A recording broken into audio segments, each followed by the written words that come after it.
여러분, 우리가 사도행전을 보면 오순절에 성령님이 강림하십니다. 그리고 이를 통해서 공식적으로 교회가 처음 시작이 됐죠. 여러분, 그런데 이날 성령님이 과연 어떤 모습으로 임하셨습니까? 집안에 강한 바람이 불고 불이 각 사람 위에 막 떨어졌었습니까? 여러분, 그런데 그렇게 말하기는 좀 어렵습니다. 왜냐하면 오순절에 성령님이 임하신 모습은 그렇게 바람과 불이 아니었고, 정확히 말하면 바로 소리와 혀의 모습이었기 때문입니다. 여러분, 사도행전 2장 2절 보십시오. 화면에도 나올 텐데요. 호련히 하늘로부터 급하고 강한 바람 같은 소리가 있어 그들이 앉은 온 집에 가득하며, 이렇게 되어 있습니다. 여러분 보십시오. 여기서 지금 이 성경 말씀이 그날 집에 가득하다고 한 것이 바람입니까? 소리입니까? 여러분, 바람 같은 소리라고 해서 분명히 소리예요. 그러니까 성령님은 분명히 바람으로 임하신 게 아니라 오히려 소리로 임하신 겁니다. 근데 단 그 소리가 바람 같은 소리였던 것이죠. 여러분, 그리고 사도행전 2장 3절도 주목해 보셔야 합니다. 그런데 먼저 이 구절은 우리가 가진 개역개정판 번역이 아주 좀 잘못됐다고 비판받는 대표적인 구절이라서 이건 좀 수정이 필요해요. 즉, 헬라어 원문을 보면 모모와 같이 혹은 모모처럼이라는 뜻의 격조사 호세이가 이 혀라고 하는 뜻의 명사 글로사이에 붙어 있지 않고 불이라는 뜻의 명사 퀴로스에 붙어 있는 것을 확인할 수가 있습니다. 여러분, 그러니까 무슨 뜻이 됩니까? 이것은 혀 같은이 아니라 불 같은, 이렇게 번역되어야 맞는 것입니다. 여러분, 그래서 이 부분을 이 원문에 잘 맞게 번역했다고 평가되는 표준세 번역으로 한번 읽어드리면 이렇게 되어 있어요. 그리고 그들에게 불길이 솟아오르는 것과 같은 혀들이 갈래갈래 갈라지면서 나타나더니 각 사람 위에 내려 앉았다. 여러분, 그러니까 결국 보십시오. 여기서도 각 사람 위에 임한 것이 불입니까? 혀입니까? 혀예요. 불이 강조되는 게 아니라 역시 혀가 더 중요한 본질인 겁니다. 근데 단 그 혀가 불 같은 혀였다라는 것이죠. 여러분, 그런데 성령님이 이 바람과 불로 임하신 게 아니라 이렇게 바람 같은 소리와 또 불 같은 혀로 임하셨다라는 사실이 뭐 이렇게 굳이 따지면서까지 하며 이 개역개정 번역을 비판할 만큼 그렇게 중요한 일일까요? 여러분, 그런데 맞습니다. 정말 중요한 일 맞아요. 여러분, 한번 생각해 보십시오. 곰이 나타났다는 말과 곰 같은 사람이 나타났다는 말은 이게 전혀 다른 뜻 아니겠습니까? 그러니 마찬가지로 불이 임했다는 말과 불 같은 혀가 임했다라는 말도 전혀 다른 뜻인 겁니다. 여러분, 그러면 바람과 불로 임하셨다는 말씀과 바람 같은 소리 또 불 같은 혀로 임하셨다는 말씀이 어떻게 달라지는 걸까요? 여러분, 바람과 불로 임하셨다고 하면 사실 성령님이 어떤 능력이나 파워로서 임하셨다는 게 강조됩니다. 실제로 이 바람과 불은 하나님의 능력을 보여줄 때가 많이 있죠. 엘리야가 호렙산에서 하나님을 만날 때도 하나님 앞에 강한 바람이 지나갔다고 했습니다. 열왕기상 19장 11절 말씀이에요. 여호와께서 이르시되 너는 나가서 여호와 앞에서 산에 서라 하시더니 여호와께서 지나가시는데 여호와 앞에 크고 강한 바람이 산을 가르고 바위를 부수나, 이렇게 되어 있습니다. 여러분, 또 말라기 4장 1절 보십시오. 만군의 여호와가 이르노라 보라, 용광로 불같은 날이 이르리니 교만한 자와 악을 행하는 자는 다 지푸라기 같을 것이라. 그 이르는 날에 그들을 살라 그 뿌리와 가지를 남기지 아니할 것이로되. 바로 여기서도 불이 악을 심판하는 권능으로 나타나는 것을 볼 수 있어요. 여러분, 그래서 성령님이 바람과 불로 임하셨다고 하면 이 성령님이 무엇보다 능력으로 임하신다는 것을 강조하는 해석이 되는 겁니다. 여러분, 그런데 이에 반해 소리와 혀로 임하셨다라고 해석을 하면 성령님이 어떻게 됩니까? 어떤 파워로서의 능력보다는 그보다 먼저 말씀으로 임하셨다는 것이 강조됐죠. 왜냐하면 소리와 혀는 모두 다 성경에서 말씀을 지시하는 단어들이기 때문인 겁니다. 여러분, 그런데 본문에 보니까 다시 말씀드리지만 그냥 소리와 혀는 물론 아니고 바로 강한 바람 같은 소리 또 불 같은 혀로 임하셨다고 되어 있는 것이에요. 그러니 어떻습니까? 성령님이 일단 무엇보다도 먼저 말씀으로서 임재하시는데 단 능력 있는 말씀으로서 임하셨다라는 뜻이 되는 것이죠. 그리고 이렇게 성령님이 능력의 말씀으로 임하신 것은 이 성령의 강림 역사가 있은 직후에 제자들이 방언을 한 모습에서도 잘 나타납니다. 즉 성령님이 강림하시자 제자들이 가장 먼저 뭘 하게 됩니까? 바로 방언을 하게 됐다고요. 여러분, 방언이 뭡니까? 이게 바로 말 아니겠습니까?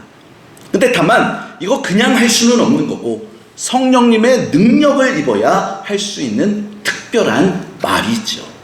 그래서 제자들이 성령님을 받고 이렇게 방언을 하게 된 것도 역시 성령님이 말, 즉 능력의 말씀으로 임하시는데 그 본질이 있었다는 것을 보여주는 단면이 돼요. 여러분, 그러면 이제 또 제자들이 이런 방언을 할 때 또 어떤 일이 연이어서 일어납니까? 그것은 바로 그 방언이 여러 나라에서 온 사람들에게 다 각각 자기 나라 말로 들렸다는 겁니다.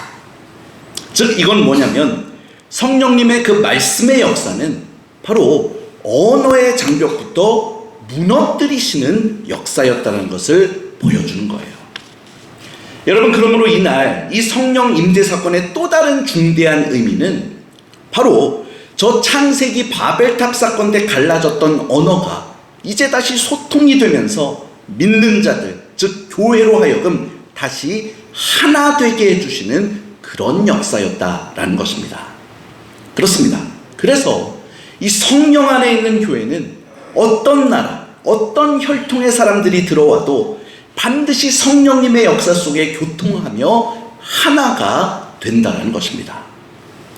여러분, 그러니까 오순절에 성령님이 임하셔서 방언을 주신 것은 결국 복음의 말씀이 선포되는 가운데 모든 믿는 자들을 하나 되게 하시는 역사였다라고 그 의미를 요약해 볼 수가 있게 돼요. 그래서 우리는 여기서도 교회가 하나 되는 것이 얼마나 중요한 일인가를 알 수 있게 되는 것이죠. 여러분, 그래서 오늘 제가 설교 이 제목을 뭐라고 정해뒀습니까? 여러분 다 같이 한번 읽어보시겠습니다. 시작. 성령 안에서 하나 된 교회의 힘입니다. 여러분, 그러면 교회가 하나 되는 게 왜 이토록 중요할까요? 여러분, 그것은 첫째로 교회가 하나 되지 않으면 그냥 교회가 아닌 게 돼버리기 때문인 겁니다. 여러분 생각해 보세요. 교회는 예수님을 믿는 사람들의 모임입니다. 그런데 예수님을 믿는 사람들의 정체가 또 무엇입니까? 바로 예수님을 믿고 하나님의 자녀가 되는 거 아닙니까? 여러분, 그러면 결국 교회 성도들은 한 하나님을 아버지로 모시는 한 가족이란 얘기가 되는 거예요. 그래서 바로 오늘 읽었던 본문 4절부터 6절 말씀도 이것을 이야기하고 있죠. 그러니 만일 이런 교회가 예수님을 믿는 한 믿음 안에서 한 가족의 모습을 이루지 못한다면 그것은 금세 교회가 아닌 게 되어버리는 겁니다. 그래서 교회는 반드시 하나여야만 하는 것이에요. 여러분, 그리고 또 둘째로 교회가 하나 되지 않으면 힘이 없기 때문인 겁니다. 여러분, 교회는 음부의 권세를 이기고 세상의 악과 어둠을 막는 존재로서 부르심을 받았다고 했어요. 그런데 교회가 하나 되지 못하면 그 음부의 권세를 도저히 이길 수가 없게 됩니다. 여러분, 우리 예수님 말씀 중에 이런 표현이 있어요. 마가복음 3장 25절입니다. 만일 집이 스스로 분쟁하면 그 집이 설 수가 없고. 그렇습니다. 그래서 이 하나님의 집인 교회도 하나 되지 못하고 내분을 일으키면 제대로 설 수가 없게 되고 악의 세력도 이길 수가 없게 되는 것입니다. 반면에 교회가 하나 될 때는 성령 안에서 강한 힘을 나타내고 저 세상의 악을 무너뜨리며 어둠을 물리칠 수 있는 교회가 되는 것이죠.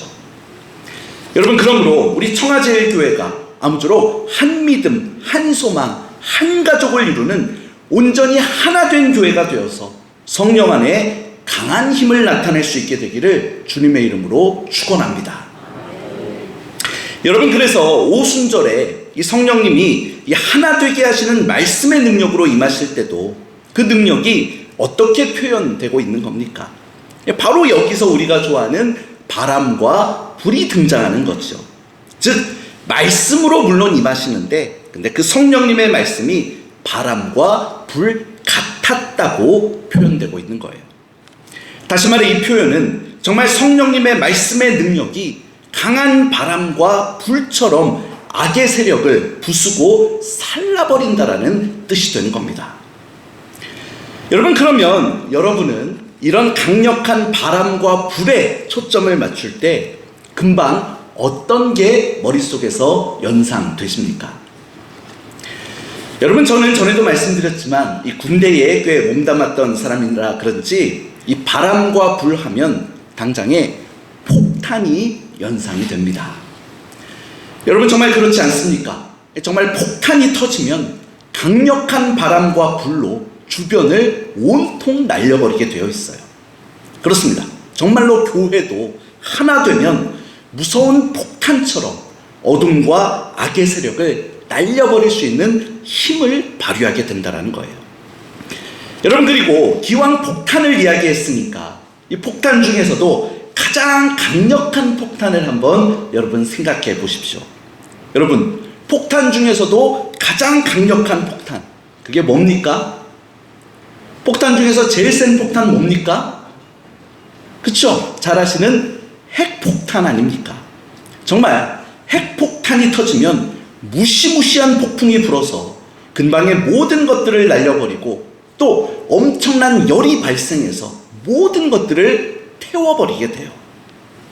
여러분, 그런데 제가 지금 괜히 핵폭탄 이야기를 하는 게 아니라 정말 성령님의 역사가 바로 그러합니다.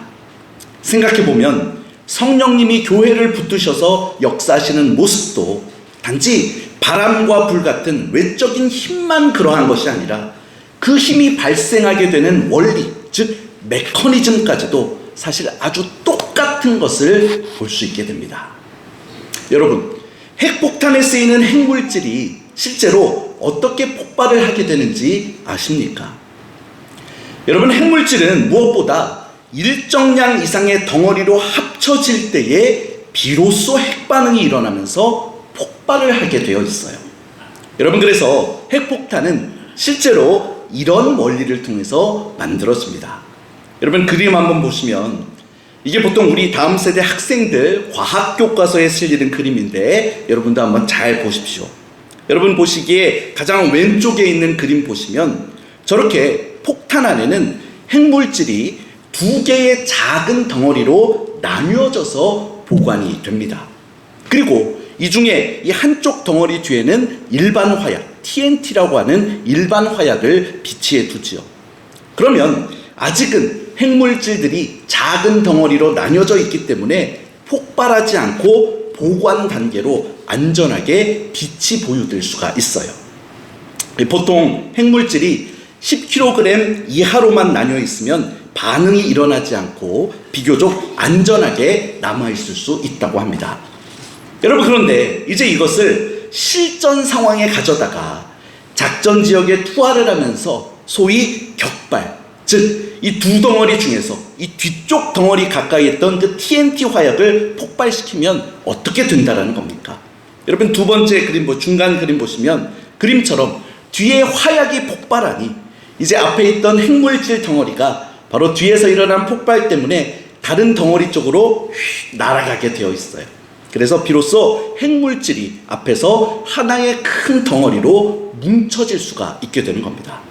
그리고 바로 이렇게 되면 비로소 핵물질이 진짜로 반응을 하고 폭발을 해서 무시무시한 바람과 불을 내뿜는 핵폭탄의 위력이 발생하게 되는 것입니다. 여러분 그러니까 여기도 잘 보세요.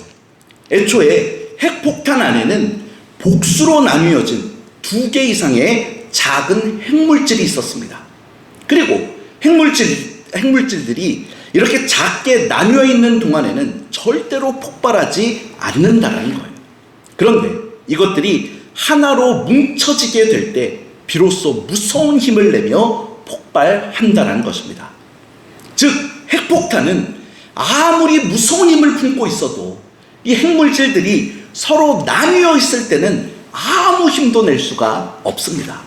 반드시 핵물질이 하나가 될 때 무서운 힘을 발하게 되는 것이죠. 여러분 그런데 성령 안에서 우리 하나가 된 교회의 모습도 이와 같다라는 겁니다. 여러분 교회 안에는 여러 성도들이 있어요. 그리고 이 모든 성도들이 다 성령님의 은혜를 각각 입고 있습니다. 그래서 사실 교회는 무시무시한 힘을 품고 있다라고 말할 수 있죠. 그러나 이 성령님의 은혜를 받는 성도들도 각각 그저 나뉘어 있을 때, 따로 있을 때는 아무런 힘도 낼 수가 없다는 겁니다. 즉 교회가 하나 되지 않으면 스스로 설 수도 없고 저 음부의 권세를 이길 힘도 낼 수가 없다는 거예요. 그래서 정말 분열된 교회는 힘이 없어진 상태로 남아있을 수밖에 없는 겁니다. 심지어 그 교회 안에 아무리 개인으로서는 성령 충만하고 개인기가 출중하고 대단한 성도들이 많다 할지라도 비로소 하나가 되지 않으면 힘은 없다라는 거죠. 오직 하나로 뭉쳐야만 놀라운 힘이 나오고 정말 세상의 악의 세력을 파멸하고 구원의 역사를 이룰 수가 있게 되는 겁니다. 여러분 그래서 오순절에 성령님이 능력의 말씀으로 제자들에게 임하셨을 때도 보면 그래서 가장 먼저 하신 일이 뭐라는 겁니까? 바로 방언을 통해서 언어의 장벽들을 무너뜨리시고 제자들과 성도 공동체를 하나로 만드시는 것부터 하셨던 거예요. 여러분 이게 바로 오순절 성령님 임재 역사의 가장 중대한 의미와 본질이었습니다. 여러분 그러므로 오늘날 우리 청아제일 교회도 마찬가지인 겁니다. 사실 우리는 이미 성령 안에서 한 믿음과 한 말씀 안에 하나가 된 존재입니다. 그리고 이제 하나님께서 보혈의 공로로 이루신 이 하나됨을 잘 지키기만 하면 된다라는 것이죠. 그러면 음부의 권세를 이기고 구원의 역사를 이룰 수 있게 되는 겁니다. 여러분 그러면 우리가 그럼 어떻게 해야 이 하나됨을 지킬 수가 있을까요? 여러분 물론 오늘 본문 말씀에 따르면 성령님으로 충만해지면 돼요. 그런데 오늘 본문은 정말 그 성령 안의 하나됨을 지키기 위해서 필요한 모습을 좀 더 구체적으로 가르쳐주는 내용들이 있습니다. 그래서 우리는 오늘 본문 말씀이 가르쳐주는 모습들을 꼭 중요한 교훈으로 새길 필요가 있죠. 여러분 그러면 본문이 가르쳐주는 게 뭡니까? 먼저 본문 2절 3절 말씀입니다. 너무나 중요한 구절이니까 우리 같이 함께 읽어보겠습니다. 오늘 본문 2절 3절입니다. 시작. 모든 겸손과 온유로 하고 오래 참음으로 사랑 가운데서 서로 용납하고 평안에 매는 줄로 성령이 하나 되게 하신 것을 힘써 지키라. 아멘. 그렇습니다. 바로 겸손과 온유와 오래 참음과 사랑으로 하라고 하시는 거예요. 그리고 사실 여기 나오는 이 모든 덕목들 하나하나가 다 중요해서 일일이 묵상하고 살펴보면 좋은데 근데 마침 어제 토요일 새벽 예배 때 우리가 좀 미리 살펴봤고요. 또 오늘 이걸 다 되짚어 보기에는 시간은 많이 부족합니다. 그래서 이 시간에 이 각각을 다 되짚어 보기는 좀 그렇고, 다만 초대교회에서 정말 이런 겸손과 온유와 오래 참음과 사랑 안에서 서로 용납하고 하나됨을 지켰던 아주 훌륭한 모범적인 전례 사건 하나만 이 시간에 소개해 드리고자 합니다. 여러분, 다시 앞으로 돌아가서 오순절에 성령님을 받아서 시작된 초대교회는 정말 그 시작이 하나된 교회였습니다. 오죽하면 개인의 재산들까지도 다 공동으로 모아서 사용할 정도였죠. 여러분, 그런데 참 흥미롭게도 이 사도행전 6장쯤으로 가면 처음으로 이 교회에도 분쟁의 조짐이 생깁니다. 여러분, 어떤 분쟁입니까?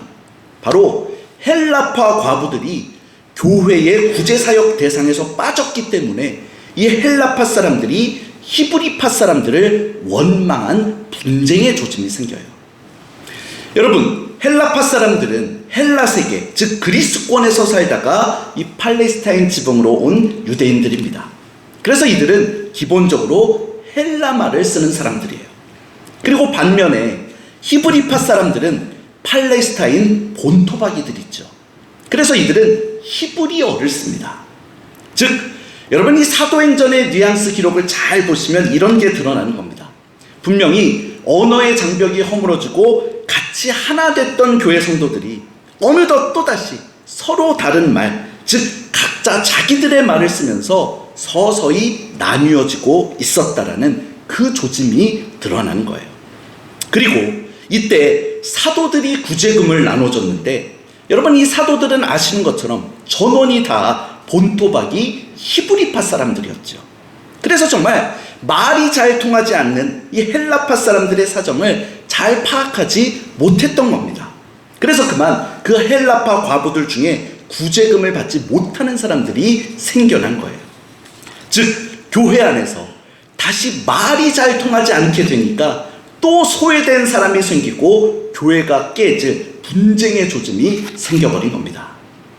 여러분, 그러므로 결국 교회 공동체는 역시 성령 안에서 서로 말이 잘 통하는 게 너무나 중요하다는 것을 여기서 다시 한번 확인할 수 있게 됩니다. 여러분, 그래서 오늘날 우리 교회 공동체 안에도 서로 활발하게 소통하고 서로의 사정과 의견을 나누는 게 너무나도 중요하다는 것이죠. 여러분, 그런데 그게 어디 그냥 됩니까? 교만하고 무례하고 인내심이 없으면 절대로 온전한 소통이 이루어질 수가 없는 것이죠. 여러분, 그래서 다시 오늘 본문 교훈처럼 겸손하고 온유하고 오래 참아야 비로소 말이 다시 통하게 되고 하나가 될 수 있다는 것을 여러분도 꼭 기억하실 수 있길 바랍니다. 여러분, 실제로 초대교회도 바로 이 겸손과 온유와 오래 참음을 통해서 그 분열의 위기를 다시 극복하고 다시 하나됨을 지켰던 것을 볼 수 있게 돼요. 즉, 초대교회에서 헬라파 사람들이 원망하는 이 분쟁이 발생했을 때 결국 이 히브리파 사람들이 어떤 결단을 했는지 아십니까? 여러분, 다시 말씀드리지만 당시 지도자들이었던 사도들은 전원이 다 본토박이 히브리파 사람들이었어요. 그런데 이 히브리파 사람들은 자기한테 얼마든지 모든 것을 지시할 수 있는 리더의 자격이 충분히 있었음에도 불구하고, 근데 이제 그 권위를 다 내려놓고 겸손하게 헬라파의 원망을 경청하며 자기들의 불찰을 인정합니다. 그리고 정말 온유한 마음과 오래 참는 마음으로 재정과 사역 관장하던 자기들 그 권한 대부분을 기꺼이 헬라파 쪽에 다 넘겨줘 버리는 선택을 하게 돼요. 여러분, 그래서 바로 그때 뽑힌 7명의 사역자 명단을 보면 전부 다 헬라파 사람들인 것을 보게 돼요. 따라서 이때 뽑힌 최초의 안수 집사 7명 이름들이 전원이 다 헬라식 이름으로 나오는 것을 보게 됩니다. 즉 뭡니까? 히브리파를 대표하는 사도들이 헬라파 사람들한테 기꺼이 모든 교회 사역과 재정 관리에 관한 권한을 그냥 다 일임하고 이양해 줬던 겁니다. 여러분, 그런데 그 이후에 교회가 어떻게 됩니까? 예수님의 직접 가르침을 받은 사도들은 이제 한 발 물러서고, 믿은 지 얼마 되지도 않고 예수님의 직접 지시를 받지도 못했던 헬라파 사람들이 교회를 운영하게 되니까 교회의 초심과 철학이 막 깨뜨려지고 교회가 막 휘청거리게 되나요? 여러분, 근데 기록에 보면 절대 그렇지 않았어요. 오히려 이제부터 더 폭발적인 부흥을 다시 크게 이루게 되더라는 겁니다. 사도행전 6장 7절 말씀이에요. 하나님의 말씀이 점점 왕성하여 예루살렘에 있는 제자의 수가 더 심히 많아지고 허다한 제사장의 무리도 이 도에 복종하니라. 그렇습니다. 바로 교회가 겸손과 온유, 인내를 통해서 무엇보다 하나됨을 지키려 했더니 더 놀라운 역사가 일어나서 당시에 수많은 제사장들, 즉 그 완강했던 유대주의자들 중에서까지 복음을 받아들이는 역사가 앞서 오순절 때보다도 더 흥왕하게 나타났다는 겁니다. 그렇습니다. 이게 바로 성령 안에 있는 교회의 참 모습인 겁니다. 여러분, 이제 말씀을 정리합니다. 교회는 주님께서 세상의 악을 이기고 세상을 구원하도록 세워주신 유일한 기구입니다. 그런데 교회가 이 일을 잘 감당하려면 정말 공동체가 하나 되어야 하는 겁니다. 교회는 그렇게 하나가 될 때에 비로소 핵폭탄 같은 바람과 불로 저 세상의 악을 부수고 태워버리며 세상을 변화시켜낼 수가 있게 돼요. 그리고 사실 성령님은 이미 오늘 본문 4절 5절의 말씀처럼 한 믿음, 한 소망, 한 세례, 한 성경 말씀 안에서 우리 교회를 하나로 만들어 주셨죠. 그러니 이제 우리는 성령 안에서 이루어 주신 이 교회의 하나됨을 정말 잘 지켜나가야 하는 것입니다. 그리고 그러려면 성도들 사이에 말이 잘 통해야 하고, 또 성도들 사이에서 말이 잘 통하려면 바로 오늘 본문 가르침처럼 겸손과 온유와 오래 참음으로 바로 지금 내 곁에 있는 지체들을 대할 수 있어야 하는 겁니다. 여러분, 그러므로 아무쪼록 우리 모두가 오늘 본문 말씀처럼 모든 겸손과 온유와 오래 참음으로 성령님께서 하나 되게 해주신 것을 굳건히 잘 지켜서 놀라운 권능을 나타내 저 세상을 구원하며 하나님의 뜻을 이루어드리고 장차 모두 함께 하나님으로부터 큰 상급을 받을 수 있게 되기를 주님의 이름으로 축원합니다. 기도하겠습니다.